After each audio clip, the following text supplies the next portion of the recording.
Hello and welcome to the Voice of the Church. I'm Pastor Ryan Swale. It's good to be with you again. We've been looking at the Song of Songs. Last week we saw the bride's rejection of the king and then her reflection on his glory.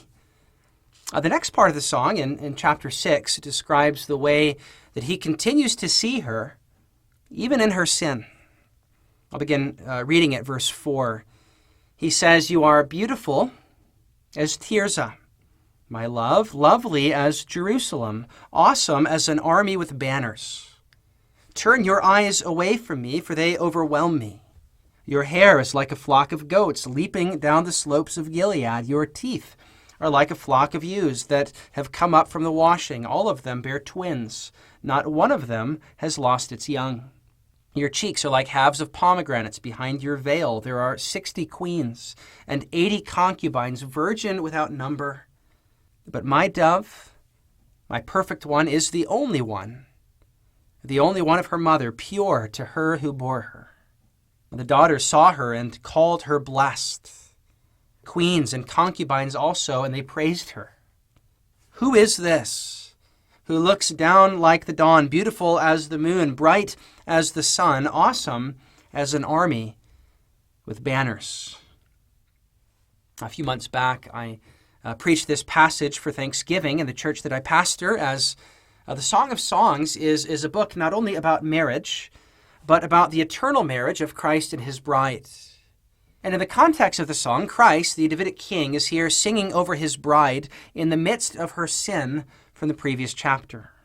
Now we see in Song of Songs 6 what Christ thinks of his bride. He sees her as radiant. And in a time where the church is in many places divided over COVID, divided over race matters, divided over politics, and in the midst of her division does not always look beautiful, it's good for us to hear those words of the King. And as we hear of the radiant bride, to be thankful for the radiant bride. I want to point out three things in this passage. First, the supremacy of the bride's beauty. Second, the source of the bride's beauty. And last, the significance of her beauty. Now, first, the supremacy. We see that she is uniquely beautiful. She is compared to the most beautiful cities, as beautiful as Tirzah, which means beautiful or pleasant. It would later be, for a time, the capital of the northern kingdom and was a city worthy of its name. It was a place of beauty. And Jerusalem likewise suggests beauty. That's the place where God made his name dwell, the place where his kingdom on earth was centered, whose name meant habitation of peace. So he's naming the most beautiful, most peaceful and serene, most highly significant places he can think of and saying, that's how beautiful you are. He's describing her in terms of the kingdom and promised land, both north and south, and saying, you're as beautiful as the land of promise, which he goes on to describe in verses 5 to 7 as he uses the fertile land metaphors. Your hair is like a flock of goats going down from Gilead, meaning her body is like a fertile land sustaining life. That's why her teeth are described not only as a flock of sheep, but a flock of sheep where none of them are barren and each bears twins. She is a land of blessing and fertility. She's like a pomegranate, again suggesting fruitfulness, suggesting beauty and delight. And that was also mentioned back in chapter 4 on the wedding night, where it said that her temples were like a piece of pomegranate behind her veil. And as he says the same thing again here, it's a reference back to the wedding day. The veil that he mentions here is the same veil she wore in chapter 4. He's saying, you are as lovely and delightful as you were on our wedding day when I said you're like the land of promise. That's the significance of the veil. That's the meaning of all this repeated imagery from chapter 4. Just as he delighted in her on their wedding night, he continues to do so. And he ascribes to her the most meaningful imagery he can think of, the most beautiful cities in both the north and the south, a land teeming with fruitfulness, like the blessing of God manifest in fields supporting life. This is promised land imagery. The land that is set apart as uniquely under the blessing of God. And this theme of supreme beauty is emphasized in verses 8 and 9, where he tells her that she's one of a kind. He tells her he would choose her over any other. He says, 60 queens and 80 concubines of virgins without number, but you are my perfect one, the only one, who the daughters of the kingdom call blessed, and queens and concubines praise. Her beauty is supreme, and he's overwhelmed, verse 5. This is how the Son of David speaks of his bride. The same bride who in chapter 5 refused him, the same bride who is so sinful and leaves him out in the cold, leaving him out of her worship, as we often do, leaving him out of her witness, as we so often have in our behavior in this last year. We, as the church, are often very unlovable. And yet here, the Son of David showers his bride with words of affection. She has treated him with coldness. He who's chief among 10,000, who all the women rejoice in chapter 1. He's the king, and she, the sun-tanned country girl of 1 verse 6, unworthy of his affection. But he has condescended to her in love, and yet she refuses him. Yet somehow, he still calls her beautiful. And he gives the same fundamental assessment of her as he did in chapter 4. His assessment of her in her best moments remains unchanged in her worst. That's what we have when we compare chapter 6 and chapter 4. The fact that verses 5, 6, and 7 are essentially word-for-word repetition of chapter 4 is significant because it means, despite her sin in chapter 5, his fundamental assessment of her is unchanged. When he emphasizes the veil of their wedding day, it's like he's saying, you're as beautiful as the day we said I do. My love for you hasn't changed in the least. He doesn't reject her like she did, but he welcomes her back with words of affection.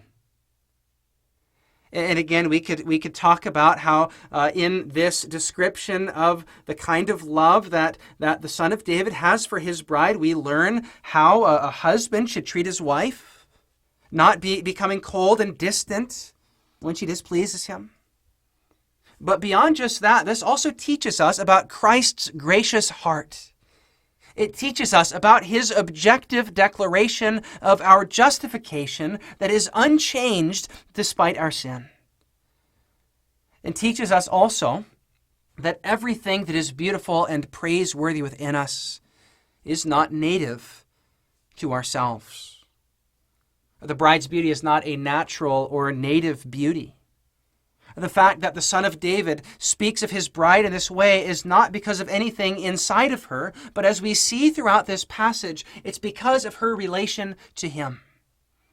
In verse 4, when it says that she's as lovely as Jerusalem, what is Jerusalem but the place where God dwells? The place where he makes his dwelling among his people, in the temple where their sins are atoned for. The reason she's as beautiful as Zion is because the God of Zion dwells in her temple, taking away her sin and uniting her to himself. Her beauty is only by virtue of his grace. This passage has grace alone written all over it, where he showers her with his love, and despite her unloveliness, his beauty, which belongs natively to him alone, becomes hers. That's what we see in verse 10. It says, "Who is she who looks forth as the morning, fair as the moon, clear as the sun?" Well, the moon is simply the reflected brightness of the sun. And as she is united to the Son of Righteousness, his glory emanates from her. His radiance is the source of hers. She is not naturally bright. She is dark from sin, 1 verse 6. But united to the King radiates his beauty. Like Moses, whose face reflected God's glory, the church reflects the bridegroom's beauty. The same beauty that was described in 5 verses 10 to 16 of the King is now reflected in her. And that is the church's glory, reflected beauty. beholding as in a mirror the glory of the Lord and being transformed into the same image from one degree of glory to another. That's the church's glory. Despite our sin, we are beautiful in the beloved. Revelation 12 describes this when it speaks of the church as a woman clothed with the sun, the moon under her feet. John describes the church with the language of Song of Songs 6:10. Like the cosmic bride of the song, the woman in Revelation 12 shines with the reflected brightness of divine glory. She is not the sun, but is radiant with its brightness. The source of her beauty being the sun of righteousness, into which she will one day be fully conformed when, as Matthew 13 says, she will shine forth as the sun in the kingdom of her Father. The source of her beauty is the King. We see that also in even verse 13, where her identity is wrapped up in the King. She's called the Shulamite. Well, that's the feminine form of Solomon's own name. He's chosen to refer to her in this way because she derives her identity from the King to whom she's united. I am my beloved's. I belong to him. My identity is found in belonging to him. Even as we're called Christians, we find our identity in belonging to Christ, whose celestial beauty and glory radiates from us. The source of our beauty is our union with the bridegroom. The significance of this is that the bride of Christ, then, despite her sin, is worthy of praise. That's why the daughters of Zion, professors in Christ, call her blessed. Because despite her sin, she is lovely in Christ. Which means there is nothing commendable about abhorring the church. But those who love the Lamb must love the bride. She is fair as the moon, clear as the sun, awesome as an army with banners, and her reflected beauty, for which we give thanks. That Christ has deigned to dwell with his people, to love us despite our flaws, and to make us, little by little, beautiful in him. Thank you for listening. May the Lord bless you and give you a love for his church.